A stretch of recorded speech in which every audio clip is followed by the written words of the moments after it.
San Quentin, what good do you think you do? Do you think I'll be different when you're through? You bend my heart and mind and you warp my soul.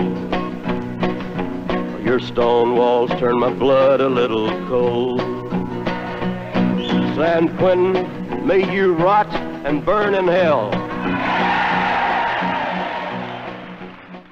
Welcome back, everyone, to another edition of the Flintlock Faction. Today, I am joined with the great Carey Wedler. She has blessed us with her presence. Say hi to the folks. Hi, thank you for having me on. So as always, with every new guest, we're gonna go right into Anarchist Anonymous. We're gonna do some AA. Tell us your story. My name is Ned. Hello, Ned. Cool. Yeah. So I've actually been in this movement for a while now. It all started, in my childhood because I was raised to be a liberal. I'm in Los Angeles. I'm from Los Angeles. So I'm sure people can imagine the political atmosphere and environment here. Well-meaning people, but you know, they're on the statism. And so was I. Went to public school, even for university, never questioned the system at all. I was a giant Obama supporter. Like, I was waiting outside in the rain, not even to see him, to see his wife and Oprah give a speech at my university. And I was so excited. Oh my God, I was exhilarated. Sometimes it comes up on my Facebook memories of like posts I made in that year. And I'm like, oh no, but it's a good reminder. It's good to remember that nobody is known. Well, there's some rare exceptions, but very few people are born just inherently not believing the system. And I think that's a beautiful thing about humanity is we're trusting. Like I think people think that it's a bad thing. We're stupid, we're sheep, but no, our nature is to be trusting. We don't assume bad intentions in others because most people are good. So anyway, I trusted everything the system told me. And eventually I was actually interning in a film studio out here. And it wasn't like one of the really gross ones. It was actually a really decent one that makes good content, but okay. I had all this extra time on my hands because I was a script reader. So I'd finish the scripts, I'd write my summaries, and then I would just sit around in the office all day. And I started reading the news. And this was in Obama's first term, actually. And I was so disgusted by what I saw. I was like, wait a minute, I voted for the guy who said there was going to be peace and love and change and hope. And I was just so disillusioned and so disappointed and honestly resentful. And at that time, I still thought the problem was with the politician, not the system necessarily. Like I knew the system was corrupt, but I thought that you could work within it. And so I found Ron Paul, and that was my first step toward radicalization. So I was big volunteering with his campaign in 2012. And then I got a giant punch in the gut because I realized that Ron Paul was never going to win. You know, I thought he was, there's that really great energy. Yeah. Like anyone who was involved in the 2008 or 2012 campaigns can tell you, I mean, we were so positive, so hopeful. We really thought that we were going to make an electoral change, and that didn't happen. So gradually over time, that's when I started to radicalize. And it's such a strange memory, but it really sort of solidified things for me. It was 2012 in the summer. So he was already out. Like we already knew it wasn't going to happen. And I got a parking ticket. And I had already been dabbling in like Rothbard's Anatomy of the State. You know, I was already going down that road, but I got this parking ticket and it just clicked. I was like, wait a minute. I've been taxed to build these roads, to pay for the meters, to pay the parking enforcement guy's salary, to pay for his car. And then they're going to come charge me more. And they're going to threaten violence against me if I don't pay. And I was like, no, I'm done. And this is LA. So it's a very expensive parking ticket. And after that, more of the philosophy came later, but it was a parking ticket that did me in with the statism. Oof. It was just, it was a pebble. It was a pebble on a pile of rocks that caused an avalanche. Exactly. And now here I am. With Ron Paul, first of all, hope he gets well. Prayers to Ron Paul and his family. Hope he gets better. He seems to be better. But with Ron Paul, even though he lost, I mean, he kind of started the new libertarian awakening. Like I'm pretty sure they call the first like wave of people into the liberty community the Ron Paul wave. So yeah, I mean, he still did some good in the world. Yeah, and I think a lot of people will complain about him or criticize him and say he didn't get anything done in Congress. And I mean, he voted no on a bunch of stuff, which is admirable, and it was all very principled, but I don't see that as his main value. I don't see politics as the main value. His real value has just been spreading the message in a way that people understand in such a simple, applicable way. And something I love about him too is he's so positive. And I know that I can be very like people say I complain all the time in my videos. I try to put solutions in, and I'm adding more in. And I'm sorry, war crimes sound like complaining to you. Oh, sorry that I'm disturbed by innocent people being killed by bombs that you have to pay for. You're so negative. I'm so negative. But that is something I really admired about Ron Paul, is he came at it not from the government is so I mean, he does complain about how bad the government is, but it always comes with this positivity of here's this huge plague that's causing so much suffering across mankind throughout history, but here's this wonderful solution. And I love that he's always bringing it back to liberty, to freedom, to the possibilities, and how endless they are when we're peaceful and we work together, as opposed to coercing people and imposing violence on them. So I really appreciate his message more than anything he did as a politician. And I think that was really just a springboard to spread the message. It's what liberty-minded politicians should do. I mean, they're not going to win anything big. I know that it took him, I think, it was like decades to get his own like subcommittee to do anything. And then the moment they were like, fine, we'll give him, I don't know, finance, something boring. He was like, cool, I'm going to audit the Fed. And they're like, no. Never mind. But that's not really their job, is to win anything. And that sounds bleak and shitty, but like their job is to is exactly what you said, spread the message so that we can come in and say, hey, bud, I know that you were looking forward to winning, but that's never going to happen because the state is never going to let us win anything. So we have to seize liberty through other means. Right. And I think those other means are honestly more effective anyway, whether you're talking about agorism, decentralization, like I think that politics is the least effective means to attain freedom. And I understand why people want to go that route. I can empathize with that. It's just not I don't see that as being the actual path to freedom. What is your path to freedom, if I may ask? Well, it's actually multi-tiered. So obviously, if let's say politics, but I like to say apolitical. So making things less political. Decentralization is a huge one for me. So taking away that power that's gotten so overbloated at the federal level. Because obviously we're not going to have anarchy tomorrow. Like, we're not just going to wake up and everybody's free and everybody gets it. And they don't want a government. That's just not where we're at right now. Right. So I think a great step is decentralization down to the community level, down to the individual, obviously. But that, I think, takes a lot of mental and spiritual evolution. And also that actually brings me to the next thing, is when I talk about spirituality, it's about like internal well-being and taking care of yourself. And I think that actually dovetails quite nicely with the philosophy of anarchism and freedom. Like, you're responsible for yourself, you're responsible for not hurting others. But I see so much suffering in the world that honestly has nothing to do with statism. It's like just as humans, we incur trauma, we incur pain and suffering. And when we're not conscious of that, and we become reactive, that is deeply reflected in the political process. So when you see these people out in the streets, like crying and throwing tantrums and fighting, I mean, ultimately what we're dealing with is reactivity that people don't know how to regulate and they don't know how to process. So as much as I believe in agorism and cryptocurrency and anything that can undermine the state, getting your hair cut without a license, all of these amazing options, using Signal instead of using iMessage, or right. Getting off Facebook. I don't use Facebook anymore. I'm rarely on it. I'm off the Messenger for sure. I talk on Signal. Like, it's encrypted, it's secure. It's our best chance to bypass surveillance, if that's even possible. But if we are able to, it's on Signal, as far as I'm aware. So between all of these decentralized solutions, agorism, making the state obsolete, for me, another big one is mental health, and like learning to care for ourselves so that we're not just barfing it all out onto other people. And then that's reflected and manifested through the lens of statism, which is violence and coercion. I think that's like where a lot of the toxicity comes from. I've heard a lot about different vessels of liberty that are viable and legitimate. But self-care and mental health has not ever been brought up. And that is actually a really good point. Thank you. And I want to be clear, I'm speaking from personal experience. When I first started making videos, I was like really angry. Like, if you look at some of my older videos, I feel like there's so much more anger in my face. And on one hand, it's completely healthy to be angry at what's going on in the world. Dude, that's a normal reaction. You burned a fucking Obama flag. That shit was hilarious, but like, I get it. Yeah, that was just like a random idea I had too. I wasn't even trying to be angry about it, but I think inherently, like, blowtorching something is, a little charged. I wasn't really expecting the reaction I got when I filmed it. I was just like having a good time in my mom's backyard. She got mad at me because I burned a hole in her grass. Like, but yeah, this has been my personal journey of just learning to pause of like, hey, somebody can leave me a mean comment, calling me names, and I have a choice. I can either respond and be a bitch, and I can be really good at being a bitch. Like, I can come up with some really biting, snarky commentary, or I can pause.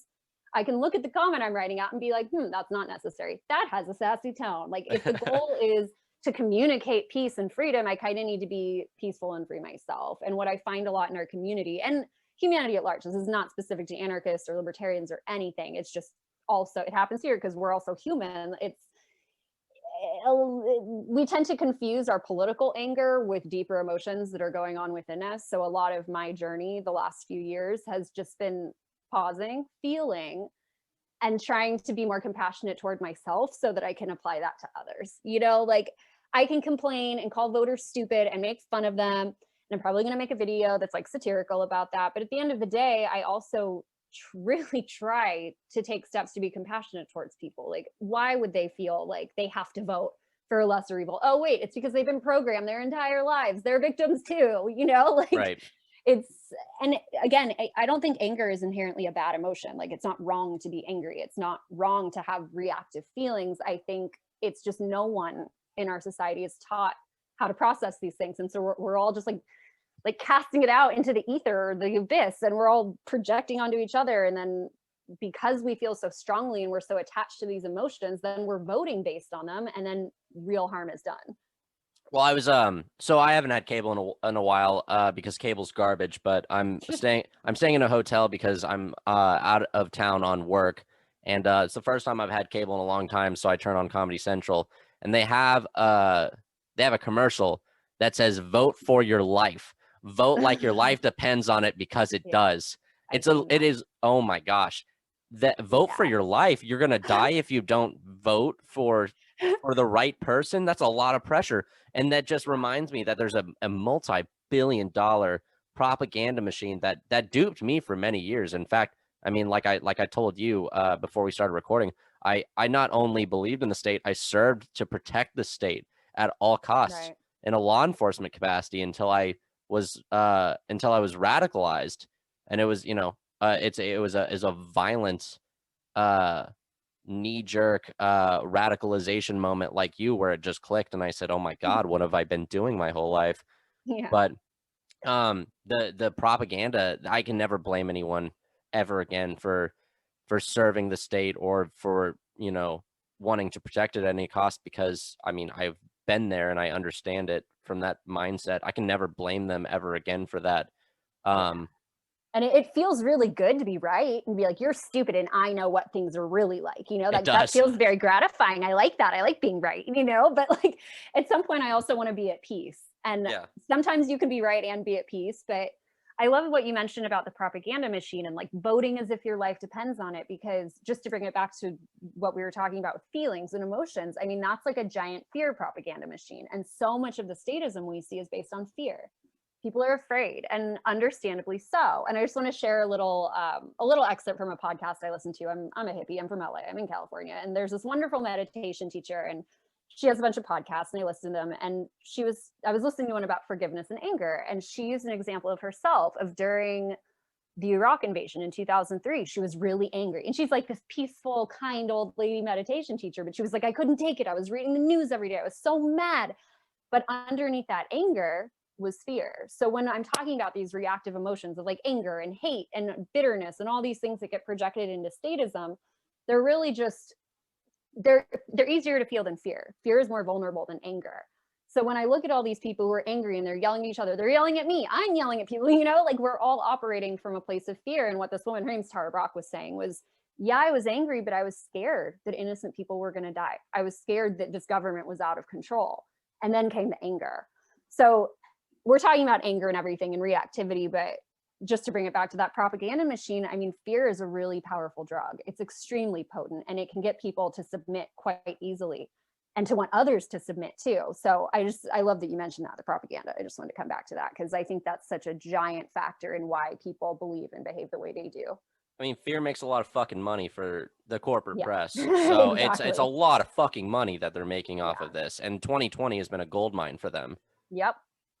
But and it's constant activation. Like it's not good for people to be constantly stressed and in a constant state of fear. Like our bodies aren't built for that, to have like cortisol pumping through us at all times. Like that's for like running away from predators, you know, like not day-to-day life. And every time you turn on the TV. I love there was something, I think it was Biting the Bullet said it, but they took away sports ball. And so like that the only thing that people were able to watch was politics and like what is happening in the world, and they were forced to face reality. So it has just been 100 times worse. Like Yeah. so much fucking toxicity.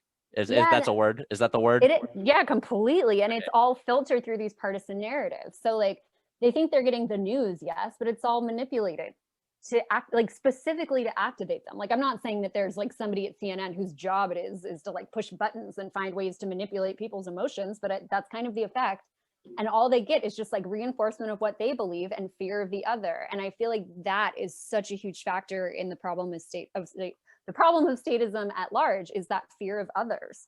Well, that you say that they don't think that, but that douchebag from Meet the Press, I can't remember what his name is for the life of me.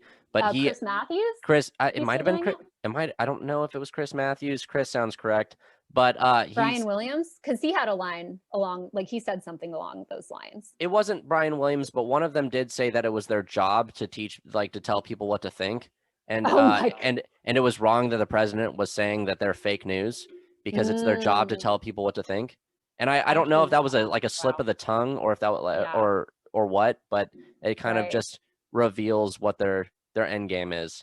Yeah, I mean, there's so much arrogance too, because I've used this line in some of my videos because it was so appalling. It was during the first North Korea kerfuffle with Trump, and Brian Williams is sitting on nightly news and he's like, our job tonight actually is to scare you to death on this. Like, this is straight, and it's so hard to find on the internet now. I had to dig for it. It used to be right up on YouTube, and now like you can only find like secondhand versions of it. Well, at least he's honest. Right, exactly. And it makes you wonder, like, to what extent is it planned versus these are just people who are status too, and they believe in the system too, and they actually think they're serving people. Because back when the CIA was infiltrating the media and journalism, at least based on the research I've read about it, the journalists thought they were being patriots. You know, like they didn't stop and think like, oh, I'm manipulating the masses. It was like, no, we have to get the right information out so people know what's going on. And if it comes from the CIA, I mean, well, that's just the ultimate source of information. And they didn't think of it as, you know, dumbing down the American public and making them obedient zombies. But here we are. Yeah. But speaking of the press, of everything that's happening in 2020, there's an election, unfortunately for you and for me, and those else who support Ron Paul. He's not running this year, but who is running this year is Joe Biden, Sleepy Joe Biden, and the dirty cop Kamala Harris. And that goes into what we're actually discussing today, the war on drugs, because they are big advocates for the war on drugs. You have the tough on crime bill, and you have the other one who has locked up people for smoking the same plant she did and laughing about it. Yeah. Yeah. So it's a lot to unpack here. So we are talking about the drug war. Was there anything specific you want to get into, or should we just start with these drug warriors? Let's talk about the drug warriors. You actually, this is one of your specialties, isn't it? It was when I had a news organization before we got banned. It was the anti-media, and that was one of my main beats, was the drug war. So I'll be honest, I'm not as updated on the current statistics and whatnot, but it's definitely something I care a lot about. So what the drug war really started with Nixon, didn't it? Officially, yes. So to my understanding, I mean, cannabis was banned years and years before, like decades before. But they had already, do you remember Reefer Madness, like that movie that was made, I think in the 30s or 40s, just like trying to terrify people out of smoking weed? I've heard of the phrase Reefer Madness, but I have never actually seen the movie. It's really funny. I've used some of the clips in my videos. It's just absurd. Coming back to fear, they're like trying to terrify people about a plant. But yeah, officially it started with Nixon. They were going to wage a war on drugs.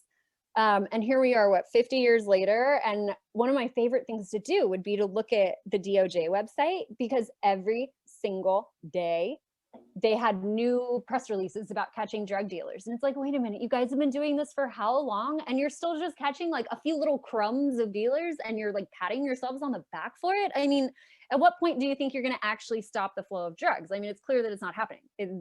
Prohibition, this is not a surprise for any of your listeners, I'm sure, but prohibition is not the way to stop a behavior. And I think that's so much of the problem with government, especially with drugs. I'm not saying you should go out and do drugs. I'm not saying that they're great for people. I think everyone's free to experiment with their own consciousness, and I certainly have. But the real issue isn't so much about drug use, it's about drug abuse and addiction. And banning them physically is never going to get to the root causes of why people get addicted to drugs. And that brings it back to emotional health and taking care of yourself. And that's a whole rabbit hole to go down. But ultimately, again, the government misses the boat completely. They look at the surface issue, and without any understanding, and it seems attempt to understand the real causes, they slap on a force-based solution, and it's not a solution because here we are. And the thing that just blows my mind is we all know what the drug war has done. It's caused mass incarceration. It's disproportionately affected minorities. And it just grinds my gears so hard to hear well-intended people who really care somehow rationalize to themselves that they're caring for the vulnerable by voting for the exact people who worsened their vulnerability. Like, Well, it blows my mind. I don't think they understand what the war on drugs is all about. And it's funny because it's funny that you mentioned that it's been disproportionately geared towards locking up minorities, because I know that a lot of people roll their eyes at that, but I have a quote in front. You cut out for a second. I need you to repeat that. I said it's funny that you mentioned that it was geared towards minorities, and I know people might roll their eyes at this, but I actually have a quote in front of me from the Nixon campaign for Harper's Magazine. It says the Nixon campaign in 1968 and the Nixon White House after that had two enemies, the anti-war left and black people. You understand that what I'm saying. We knew we couldn't make it illegal to be either against the war or black, but by getting the public to associate the hippies with marijuana and blacks with heroin, and then criminalizing both heavily, we could disrupt both communities. We could arrest their leaders, raid their homes, break up their meetings, and vilify them at night after night on the evening news. Did we know we were lying about drugs? Of course we did. So they're literally open about it, about the war on drugs. This came out in 1994 in Harper's Magazine, and yet we're still going after the war on drugs as if it's still the 70s. Completely. And so, yeah, we've got a war on basically people who want the government to stop being shady, like anti-war activists and people who have been persecuted like since the beginning of the country, right? Which I'm like, there's so many thoughts coming up, but I think that, so we have these wars, but ultimately what it comes down to is a war on consciousness, on like the freedom to control your own consciousness. And of course, I find it so fascinating and so fitting that, for example, with psychedelics, like they made their way out into the public because the CIA was experimenting with them, trying to figure out if they could use it to control people's minds. And then they let the genie out of the bottle, or like Pandora out of the box, or whatever comes out of Pandora's box. And all of a sudden it spread, and that actually helped fuel that hippie movement of the 70s that was anti-war, that was, you know, as much as they're not now, like the boomers didn't necessarily continue the revolution, but at that time they were really rejecting the system.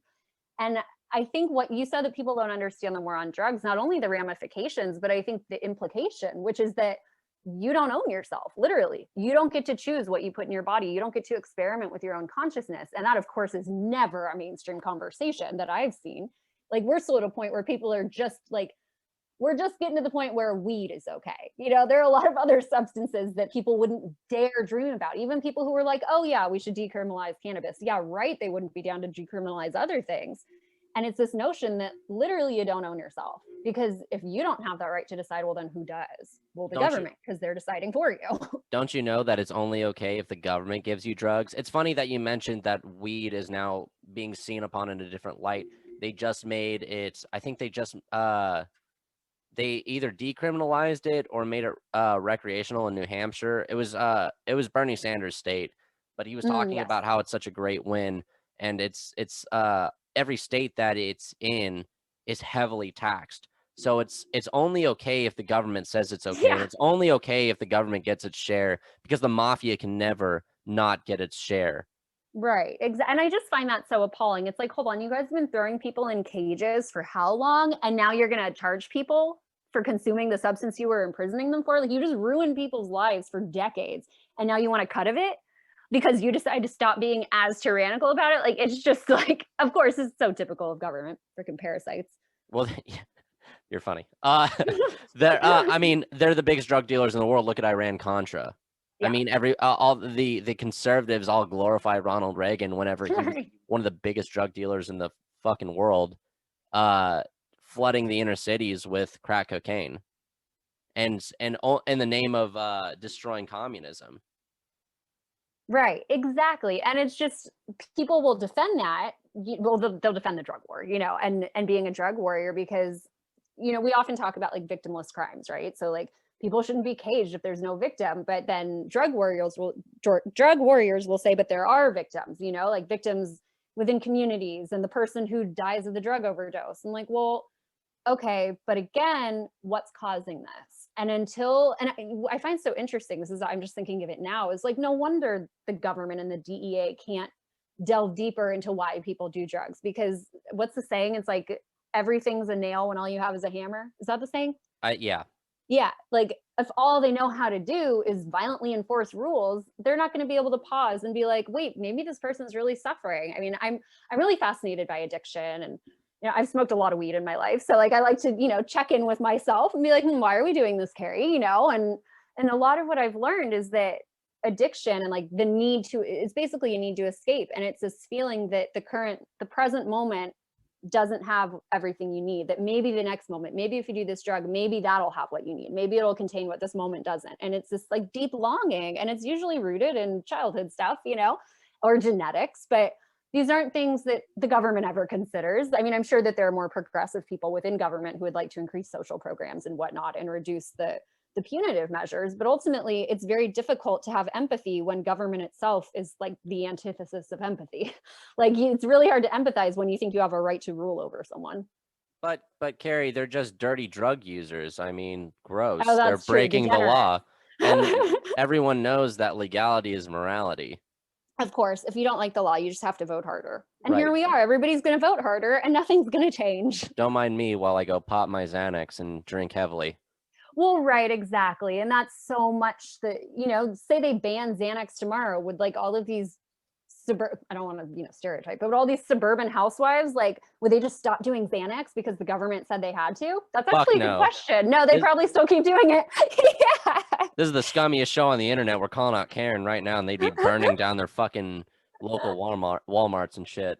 Yeah, okay, that was a bad example, because my point was to say, like, okay, let's go with alcohol, right? So you can own a firearm and drink until you're plastered and you can't move and you're slurring your speech. Like, that's all good. But in so many states, I don't know if it's a federal, I think it's guided by the federal laws, but there are many states where you're not allowed to have a medical marijuana license and own a firearm because it's illegal. That's the only reason, because clearly alcohol is a lot more dangerous and associated with a lot more violence than weed is, but because of the law, because of the words on the paper. That was literally why Duncan Lemp died. Right. He smoked a little ganja back in high school. Oh, was that what the charge was? Yeah. So wow, I didn't know that. I think the story is and if a listener or someone who cares enough can message me that I'm wrong, I'll take that into consideration and then put it out later. But anyways, I'm pretty sure the official story is that when Lemp was a juvenile, he smoked weed and he got caught. And he did some juvenile time, and then it was expunged from his record I lost because. You. Did we lose our connection? Pardon me. Are you there? I'm back. Now okay. You're back. Okay. So Lemp smoked a little weed when he was a kid, and then he spent some time in juvie for it, and then it was expunged from his record when he turned 18. You know, that's what's supposed to happen. You're supposed to have a clean record. No one's supposed to see that. It's supposed to be sealed. But in the state of Maryland, you're not allowed to have a firearm until you're 30. If that happens. Oh my God. And so he owned firearms, nothing crazy. He owned an AR and a shotgun, I think, and they shot him in his sleep along with his pregnant girlfriend, who thankfully is fine. Right. But those are the rules, Right. And you know what I found so interesting too is, I mentioned this in my last video, but like that rationalization of like, well, they're just doing their jobs, they're just following orders. It's like, dude, that's so insulting to police officers. Like you're basically insinuating they can't think for themselves. Like, I know you think that you're like defending them, but that's actually like quite an indictment of the role they play and them as individual people. Like, I've heard of cops who choose not to enforce laws. I mean, in Virginia, there were all these cops saying, or actually around the country, there have been cops who swear they want to enforce gun control, but it's like, but you're out here enforcing the drug war, and that's just as unconstitutional. Like, and you're doing no-knock raids, like you're invading people's homes, like you're killing them over drugs, and they don't get due process. Like, all of this is unconstitutional, but you have no problem with that. So it's, you know, when people say that the cops aren't going to take their guns, you know. And this just happened in Virginia yesterday. Someone was open carrying. Ford Fisher of News to Share, if you don't follow him, I highly recommend checking him out. He has been documenting like everything going on in the streets in America and abroad for several years now. He's awesome.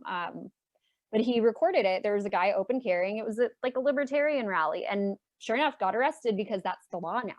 And it's just so funny to me because that's a Democratic legislature in Virginia that passed the law, and the cops are still enforcing it. Like, at what point do you stop and look and be like, okay, it's not about partisanship. It's not about cops being good guys. It's about them working for the government. So they're going to enforce the laws. And sure, a few might think for themselves, and good for them, and they might quit. I know a cop who said he would never enforce gun laws. I don't know about the other laws though, you know, but right. Yeah, it's, you know, they work for the government, and it's so strange that people have such a hard time recognizing that. Like, I love that last video that you put out about conservatives having to take a good hard look on backing the blue. Oh, thank you. That always manages to ruffle feathers, but I think sometimes they just, if I put "I'm not a libtard" in the caption, they kind of just don't comment because they have nothing else to say. Or they comment without watching, and they like repeat the talking point that I spent the whole video dismantling. And it's like, well, okay, I'm going to let somebody else talk to you then, sir. Like, I'm not going to spend my time on this. Literally, someone take care of this man, please. Yeah, please. We'll just be nice. Don't call names. Just lay out the facts. Have fun. I assure you, names will be called. I know. I personally really try not to, but I used to do it a lot. And it's, you know, like we were talking about, like, it feels good to be right, you know? Like, I used to be such a little bee on my public Facebook, and my comments would get so many likes, and it's like, yes, okay, I'm gonna keep being mean. People like what I'm mean, but like eventually like it's tiring. And ultimately, like, that kind of rage, speaking of drugs, I know it's not the drug war we're talking about, but that is a drug. Like, to feel right and to feel like everybody else sucks and you know best. Like, and then to have that perceived power through voting, like, and power is addictive itself. I mean, look at all these megalomaniacs. Like, I don't see Nancy Pelosi going anywhere. She's been in office for how long? Oh, like, forever. Yeah, exactly. Like, yeah, we're all just human. We all have our cravings and our suffering, and we all try to escape it. But I think there would be a lot less harm in the world if some people didn't have the right to impose violence while they're going through all these things. I mean, the power is what seduced me to the government. When I did my internship with ICE, the first thing they did, they slapped a Tommy gun in my hand and a MAC-10. They're like, look at this. These are fucking cool toys, right? Wow. You could play with these all the time if you just, you know, joined us. And they showed me like all their cool M4s with their EOTechs and shit, and they're like, look at all this cool shit you get to play with. We have all this surveillance. And we have no red tape. They have no red tape, by the way. Wow. That power is seductive, dude. But I get it. It's a drug in itself.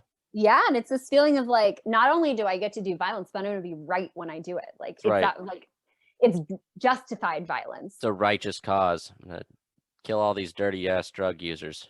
Yeah, exactly. And I don't know if you're familiar with Larkin Rose. Do you? No. I've heard the name, but I'm unfamiliar with the work. He's awesome. He's been around forever. I don't know how he still does it. He's been doing this for like 20 years. I don't know if I'm going to last that long. I'm going on like 8 or 9. And I'm like, I need a long vacation. But someone did a great video where they just mashed up his speeches and put video and music to it. It's called The Most Dangerous. It's called Religion, the most dangerous religion. Yeah. That's where I heard the name. Okay. And in that video, one of the clips I love is he's talking about how they're like, literally police officers will be like, it's not my fault. I didn't do it. It's not my fault that I beat you until you were paralyzed. I mean, that's the law. That's authority. So they literally absolve themselves of their responsibility because of this belief in authority, because it's like this superhuman power that only they possess because they put on the badge and they put on the uniform. And so they become absolved in their own minds of any harm they might do because it's legitimate, because it's the government. So where do you see this going? The war on drugs, I mean, shit, we've kind of blended into into law enforcement in general, but where do you see this going? Do you think I mean, we're seeing the legalization of weed everywhere, recreationally or medically. Yeah. Where do you think this is going? I think in the short term, it's not going anywhere. I think they're going to cling to this for quite a while, whether it's the prison unions or the police unions or the industries that want to ban big pharma, big alcohol, big tobacco. And that's just, we're talking about weed, but I would venture to say that that applies to other drugs as well. Like MDMA, that's being proven with like therapy assistance, that's been proven to be helping PTSD. So that's another thing. Oh, maybe they don't need like pharma cocktails, like maybe they don't need to be drugged with 16 different psychotropic drugs at the same time to survive, So anything that's a threat to these entrenched monopolies that are state sanctioned monopolies, I think that it's going to be a long, slow death. However, I mean, you look at Portugal, you look at public opinion, even the drug war is not going to go on forever. It's just not. I know it's going to take a while, and it's going to take people changing their minds and warming up to the idea of self-ownership and like, hey, it's wrong to use violence against people who aren't hurting anyone else. Because I gave the DARE speech at my DARE graduation. Like I wrote a speech, and there's a video of it. Like my dad filmed it because it was like, I was giving the speech, like how far you've come. Yeah, exactly. I kind of want to go find it and like see what I said, but I know that it didn't come from my own brain. It came from everything they shoved down my throat.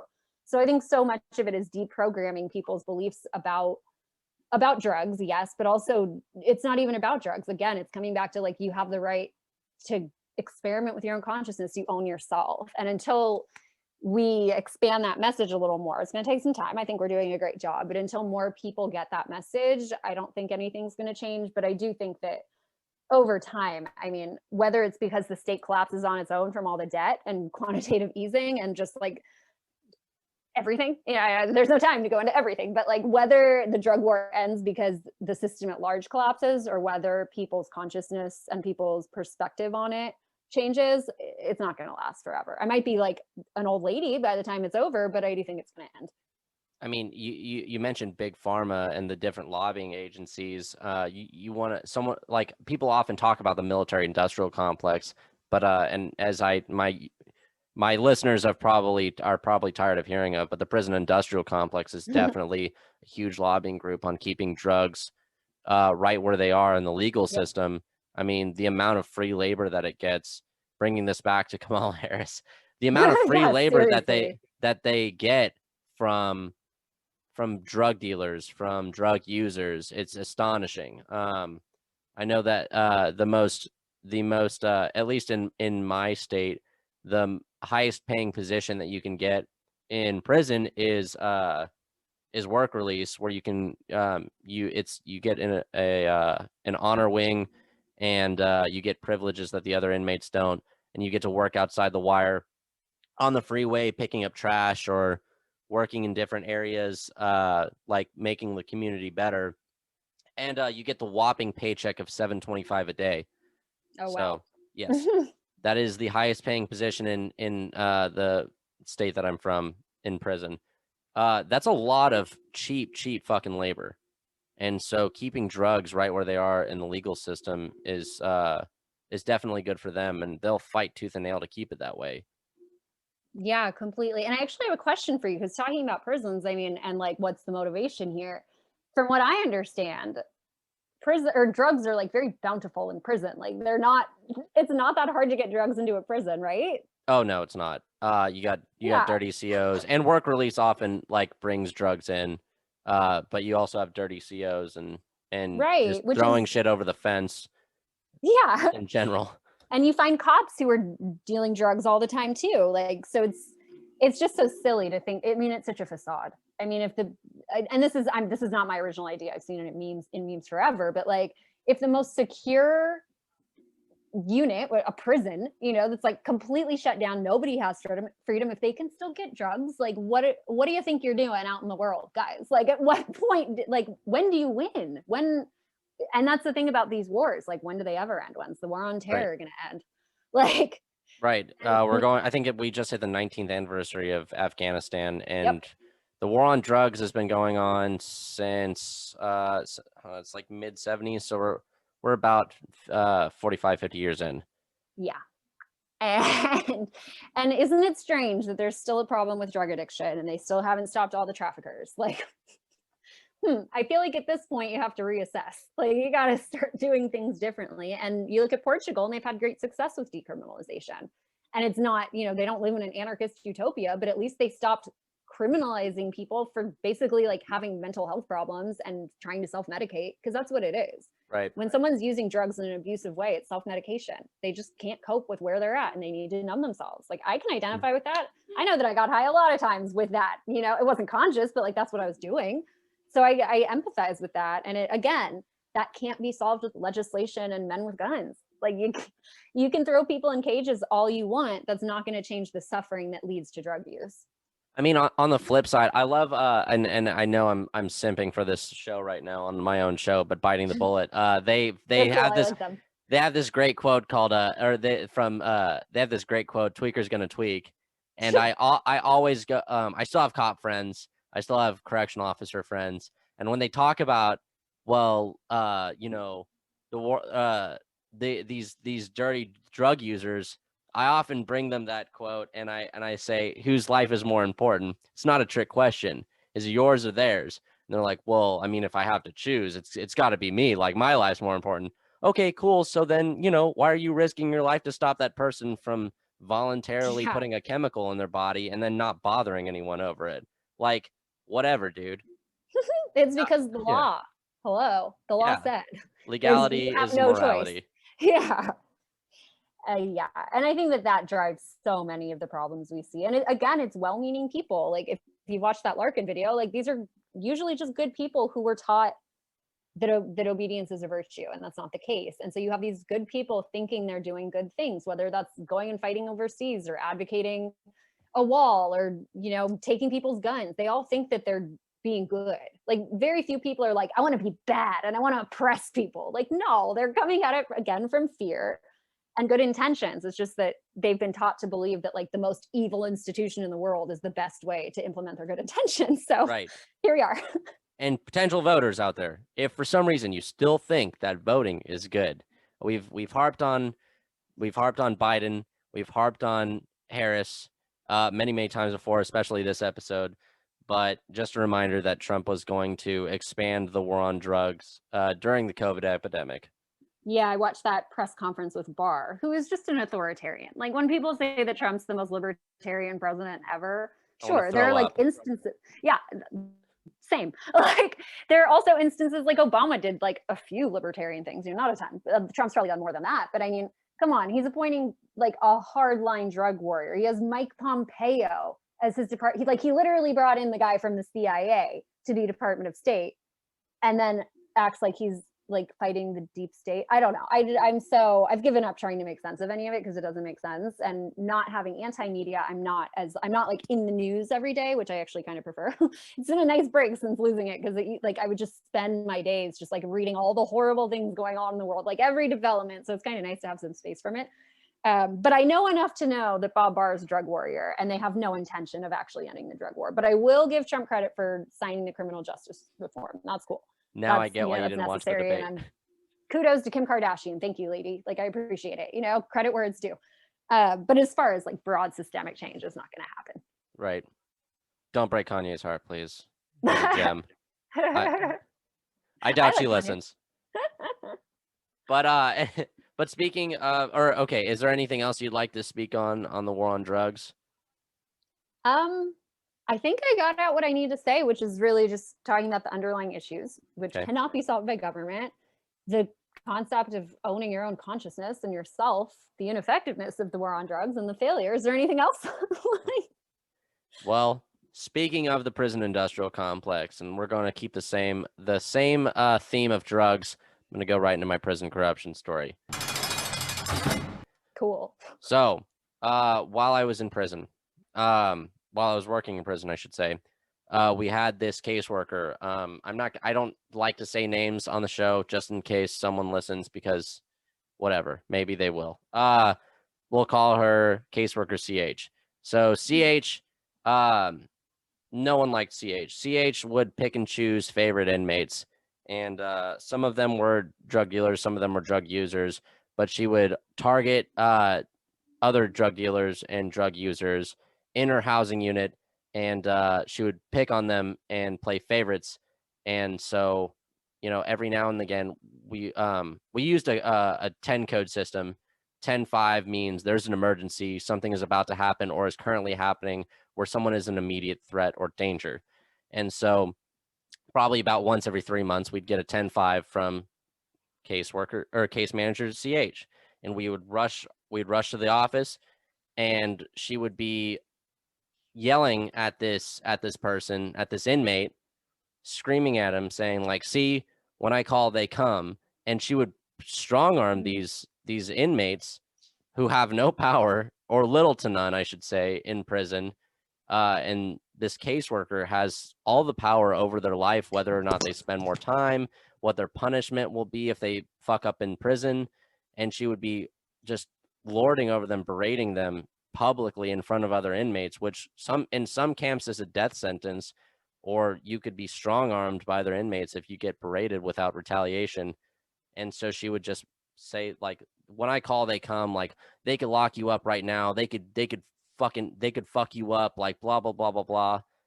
This woman was horrible. And no matter how much we reported, nothing happened. And in fact, I got pulled aside by her supervisor and said, hey, Olson, you're, I've doxed myself so many times and it doesn't fucking matter anymore. But you write all these reports, it's starting to look like retaliation. I know she's terrible. You know she's terrible. Everyone in this fucking camp knows she's the worst. And she presses inmates and acts like a fucking gang lord herself. But it's looking like retaliation. So your reports really aren't effective anymore. That's the reality of prison. That's the people that we hire. I say it as if I'm still there. That's the caliber of people that they hire to serve the state. Thoughts? Yeah, I don't think that's surprising at all. And I think, it just comes back to this like basic understanding that, I mean, ancient Greek philosophers were saying this, like power attracts power, or power attracts power hungry people. Like it's going to attract people who may not have the best intentions. It certainly attracts well-intentioned people, obviously, because there's this giant myth in our society that government is good, that, or at least if it's not good, that it's not morally illegitimate, So it's obvious it's going to attract people who want to exercise power over others. So it's either people who get involved with good intentions, become disillusioned and get out, or maybe they stay and try to change it and probably find out that they're not going to make much of a difference. Or they're like genuinely maybe sociopathic people who see an opportunity to lord over others and to have control, and they get off on that. And that's just the nature of the state. And it happens in other places too, but I think it's just the most pronounced in government because, again, bringing it back to that monopoly on violence, that right to be violent, that right to control others that government is perceived to have. Like, yay, I can do this and hurt people and I'll be a hero. Cool. Like, Of course it's going to draw in some crazy violent people. I could fuck you up and they'll throw me a parade. It's horrible. Yeah, exactly. Like I was actually watching a show. It's my guilty pleasure show. It's called Lucifer, and it's about like a detective and like the devil. And it's so like not actually my genre. I don't even like murder shows, but nonetheless, there's one scene and there's like a cop who witnessed wrongdoing, and the guy who was the victim of the wrongdoing, he's like, well, can you do anything about it? He's like, I'm going to file a report. And the guy's like, okay, well then what? And the other guy's like, well, probably nothing, honestly. And it's like, that's what happens when you're trying to make a change within the system. Look at Chris Dorner. I think your audience probably knows who he is. He was the cop that snapped and started hunting down. I don't know that he actually killed cops. He killed a couple of family members, which is unfortunate. He killed cops. He got some cops too? Oh yeah. He assassinated a couple in their cars, like that one guy a couple months ago. Oh, I forgot he got them in cars. I remember he had killed the daughter of a cop and like maybe her husband or something. And then they were like spraying bullets into like a truck that looked like maybe what Dorner had, but he tried to work within the system. He filed complaints. Oh yeah. And this is someone who had previously committed acts of violence for the state. He was a veteran. He was overseas. Like this violence was the language he spoke. So it's not surprising that was his reaction when he realized that he wasn't going to get the change he was trying to make within the department. Like that's, what is it? Live by the sword, die by the sword. Like, yeah, unfortunately. Like they sprayed 400 rounds in this dude's fucking cabin when they found him.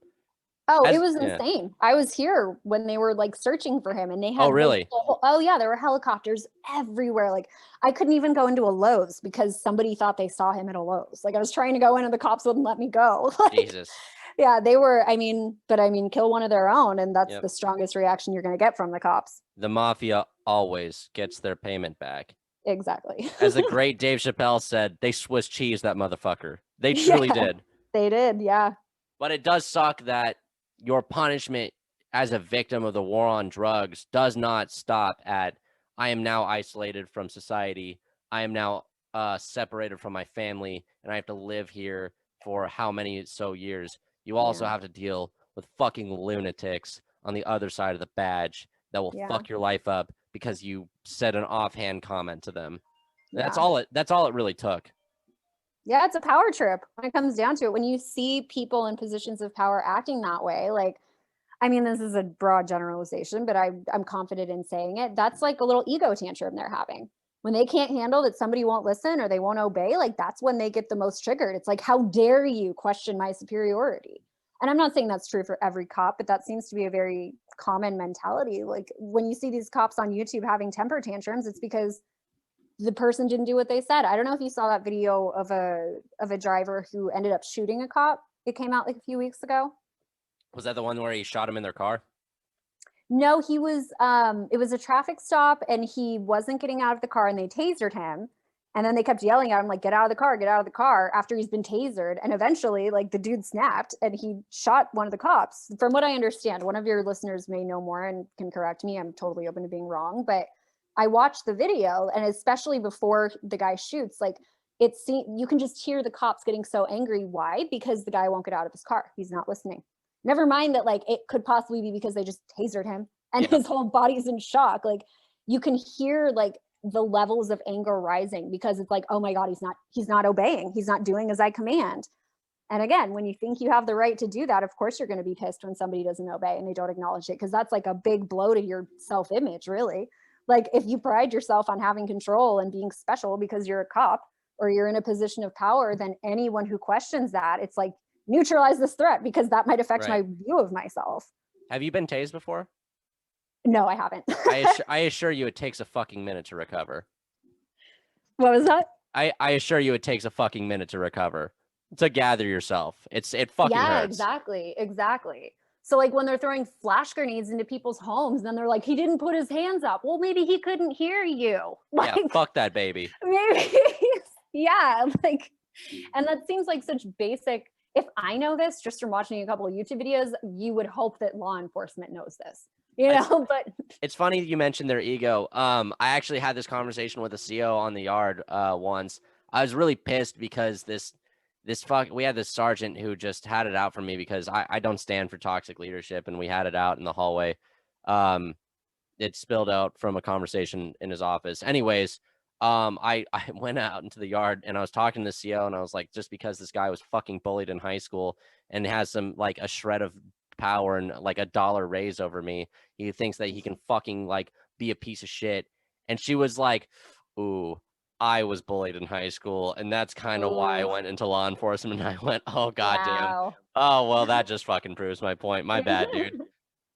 But I will say, on the bright side of that, I mean, not the bright side of that, but on the flip side, I think that is such a common scenario. But I've also found, just, you know, to have a little bit of positivity, is I've met a lot of people in our community, like in the freedom community, who were also bullied as children. And rather than turning that into wanting power over others, it sort of molded them into a position where they wanted to help others who were also being bullied. And I'm really grateful that some people take that route. Like I personally know people who were like really bullied as kids. They had a really rough time and they took it as like, well, now I have to stand up for others. I don't want other people to be bullied. So like, there's still hope for some of us. Right. Take on the biggest bully there is, the United States government. Exactly.